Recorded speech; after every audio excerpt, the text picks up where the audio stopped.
औसत त्वरण। औसत त्वरण क्या होता है? वेग में परिवर्तन और समय अंतराल के अनुपात को औसत त्वरण कहते हैं। मतलब वेग में परिवर्तन बटी समय में अंतराल, इसको क्या कहेंगे? औसत त्वरण। और वेग क्या था? जो विस्थापन था बटे समय, ये होता है वेग। और त्वरण क्या होता है? वेग बटे समय। तो औसत क्या होगा? इसमें परिवर्तन ले आओ वेग में और समय में अंतराल ले आओ, मतलब delta we upon delta T. तो ये हो जाता है ए, मतलब औसत त्वरण, एवरेज, ए एवरेज। अब ये डेल्टा ऐसे लिखा। अब भी हमने इसके पहले औसत वेग निकाला था, ये है औसत वेग भी। तो v x i cap plus v j v by j cap. तो इसकी वैल्यू कितनी आ गई? यहाँ पर हमने v की वैल्यू रख दी अपॉन में डेल टी, ये रख दिया अपॉन में डेल टी। अब क्या करेंगे? डेल टी को इस के साथ लिखेंगे, एक बार वी वाई के साथ लिख लेंगे, ये लिख लिया अलग अलग। अब इसकी वैल्यू क्या हो जाएगी? ए एक्स की वैल्यू हो जाएगी ए वाई। तो यहाँ रख दिया, आंसर आ गया। तो ये हो गया औसत त्वरण।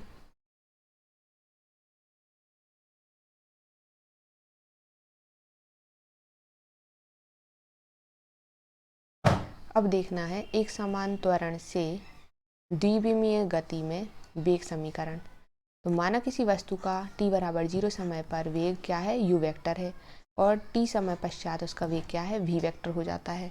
तो त्वरण क्या होगा? वेग में परिवर्तन बटे समयांतराल। अब a बराबर क्या हो जाता है? त्वरण को हम a से लिखते हैं, a से, और किसको बोलते हैं? एसेलेरेशन। तो a वेक्टर, और वेक्टर क्यों लगाए? क्योंकि एक सदिश राशि है। अब वेग में परिवर्तन, तो पहले बाद का वेग क्या था? v, पहले का वेग क्या था? u, तो v माइनस u। समय में अंतर, तो पहले समय 0 था, अभी समय t है, तो t माइनस 0। तो कितना आ गया? a बराबर v minus you upon T. अब इस t का गुणा हम a में कर देंगे, तो ए टी बराबर v माइनस यू। अब ये वाला जो u है इसको साइड ले गए, तो v बराबर u प्लस ए टी। अब देखो जाए तो ये जो है गति का कौन सा नियम है? पहला। अब v की वैल्यू हमें पता है, औसत वेग क्या होता है? V x I plus V Y J. और ये लिया है हमने 2 डायमेंशन में द्विविमीय के लिए, और ये भी हमने द्विविमीय के लिए लिया है। तो ये हो गया U X I plus U Y J. और एसेलरेशन कितना मान लिया? त्वरण कितना मान लिया? A X I plus A Y J. ये सब चल रहे हैं अभी वेक्टर में, मतलब सदिश में। अब हमने लिखा, जो अभी हमने फॉर्मूला देखा था, v बराबर u प्लस ए टी। अब इसमें हम v की वैल्यू रख देंगे, ये वाली, u की वैल्यू ये वाली, और a की वैल्यू ये वाली। तो यहाँ रख दिया। अब क्या करेंगे? इस t का गुणा कर देंगे इन दोनों में, तो ये हमने गुणा कर दिया। अब इसके बाद क्या कर सकते हैं? तो v को यहीं लिखा रहने दो। अब यहाँ जहाँ आई वाले कॉम्पोनेंट हैं उनको एक साइड ले लेंगे, और जे वाले एक साइड ले लेंगे। तो ये आई ले लिया, ये बाकी सब हमने ब्रैकेट में लिख लिया। यहाँ से जे कॉमन ले लिया, ये सब ब्रैकेट में लिख दिया। अब हम क्या करेंगे कि आई को आई वाले से कंपेयर करेंगे। तो यहाँ आई में क्या है? वी एक्स है, तो वी एक्स लिख लिया। यहाँ आई में क्या है? You x plus A x T है, तो वो लिख लिया। ऐसे ही यहाँ जे वाले को कंपेयर कर लेंगे। तो हमारे पास ये आ गया कि यू एक्स की वैल्यू ये है, और यू वाई की वैल्यू, मतलब वी एक्स की वैल्यू और वी वाई की वैल्यू निकल आई। फिर है एक समान त्वरण से द्विविमीय गति के लिए विस्थापन समीकरण। अभी हमने वेग वाले समीकरण निकाल लिए, अब हमें निकालना विस्थापन के लिए क्या समीकरण होंगे। तो माना किसी वस्तु का t बराबर 0 पर वेग भी है, मतलब u है, और t समय पर भी है, जिनकी स्थिति सदिश क्या है? r0 है, और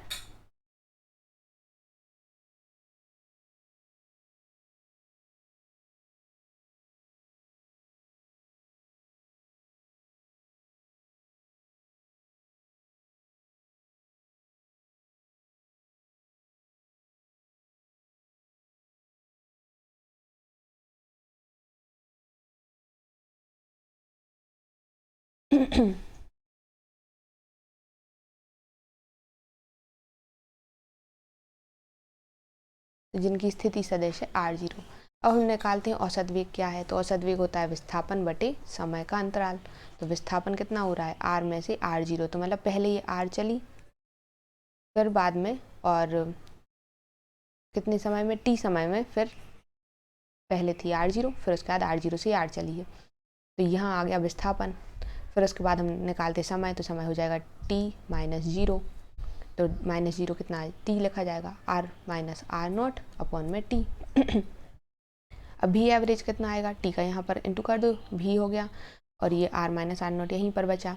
अब इसके बाद क्या करेंगे, ये वाले माइनस r को उस साइड ले आएंगे, तो R0 प्लस भी एवरेज t बराबर r वेक्टर। तो r वेक्टर की वैल्यू अभी हमने अच्छे से लिख ली, ऐसी आ गई, इसको हमने इक्वेशन फर्स्ट दे दिया। अब इसके बाद क्या करेंगे, अब जो भी एवरेज, अब जो औसत होता है वेग का, उसका मतलब क्या है, अगर हम दो वेग बोलें, ठीक है, और अब हम बोले कि इन दोनों का औसत निकालो, तो तुम लोग क्या करोगे, पहला वेग लिखोगे, दूसरा वेग लिखोगे और बट्टे में 2 लिख दोगे, तो ये औसत कहलाता है। ऐसे यहाँ पर भी हमने लिखा कि ये औसत है। अब ये किसकी वैल्यू आ गई, भी एवरेज की। यहाँ पर भी एवरेज कहाँ लिखा है, ये लिखा है, तो इसमें हम वैल्यू पुट कर देंगे, तो यहाँ हमने वैल्यू इसमें रख दी।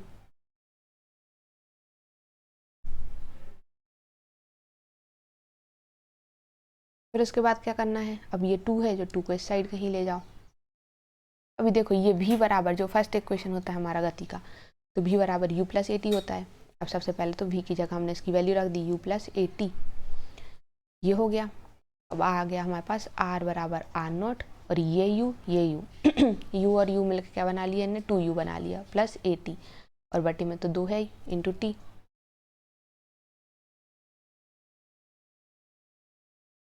फिर क्या करा, अब इसको आधा आधा बांट लिया, मतलब 2 को एक बार इनके साथ भी लिख लिया, प्लस करके एक बार इसके साथ भी लिख लिया, 2ut, और t का इंटू भी कर दिया दोनों में, क्योंकि ये अलग से है, इंटू यहाँ पर, तो 2ut अपॉन 2, और यहाँ पर a और t में t का गुणा हुआ तो t स्क्वायर अपॉन में 2, तो ये 2 से 2 तो कैंसिल हो गया, तो बचा ut plus half A T square.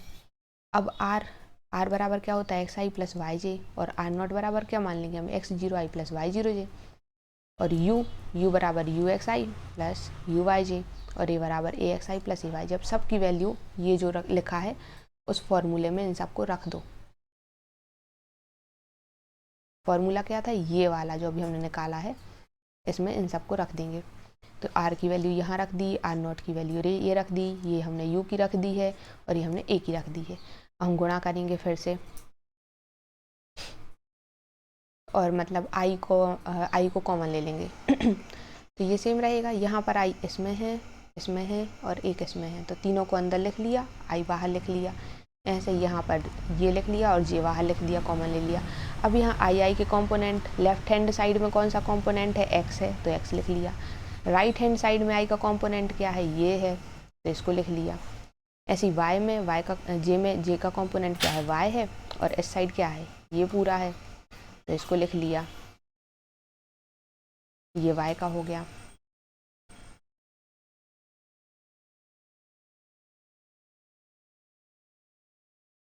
अब t बराबर 0 पर, जब t 0 है, मतलब हमने कुछ समय नहीं लिया, तो मतलब कोई दूरी भी तय नहीं करी, तो x 0 है, y 0 0 है, तो जहाँ पर x 0 है वहाँ 0 रखो, y 0 में 0 रखो, तो हमारे पास x की वैल्यू क्या आ गई, अकेला इतना आएगा, u x t plus half a x t square, ये आ गया। y की वैल्यू आ जाएगी u y t plus half a y t square.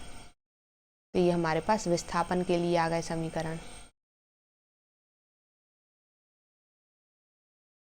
अब ये एक टाइप से देखो द्वितीय समीकरण जैसे लग रहे हैं, s बराबर U T plus half A T square, यही होता है द्वितीय समीकरण। तो देखो जहाँ पर u है, तो u की जगह हमने जब x कंपोनेंट लिया तो u x लिख लिया, और a के लिए x वाला कंपोनेंट लिया तो यहाँ a x लिख लिया, तो ये हमारा x का बन गया, ऐसी y का बन गया, निकल वहीं से रहे हैं द्वितीय समीकरण में से अब अगला क्वेश्चन है b square minus u square बराबर 2a ब्रैकेट में r vector minus r0 vector. अब ये हमें सिद्ध करना है, मतलब इसको सॉल्व करने पर ये आ जाए, ये हमें प्रूव करना है। कैसे करेंगे, तो सबसे पहले हमें फर्स्ट नियम पता है क्या होता है, v बराबर u प्लस ए टी, गति का प्रथम नियम। अब इधर से हम v माइनस यू की वैल्यू निकाल लेते हैं, हमें ऐसा बनाना है, जैसा ये लिखा है ऐसा बनाना है। तो v माइनस यू की वैल्यू निकाली तो कितना आ गया, इसको u के घर ले आए तो बचा ए टी। अब औसत वेग क्या होता है, कुल विस्थापन बटे समय में अंतराल। हमने लिख लिया v औसत मतलब v एवरेज बराबर r vector minus r0 vector upon t। भी एवरेज क्या होता है। और एक और अगर हम देखते हैं तो हमने बताया था कि दो वेगों को जोड़ के 2 से भाग दे दो तो क्या होता है, भी एवरेज, ये भी होता है। तो हमने पहले लिखा ये, और जो यहाँ से भी एवरेज उठाई है वैल्यू उसको हमने इसमें रख दी, ये रख दिया। अब दोनों को हमने बराबर ले लिया क्योंकि ये भी होता है और ये भी होता है। अब यहाँ इस 2 को उस साइड ले गए तो v प्लस यू बचा, ये 2 उस साइड पहुँच गया तो 2r minus r not upon t, इतना आ गया।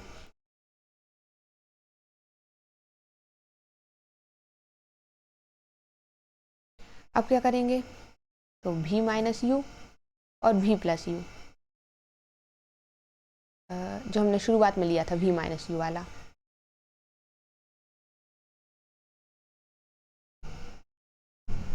कहाँ है, ये है। v माइनस यू बराबर क्या आया था हमारा, ए टी।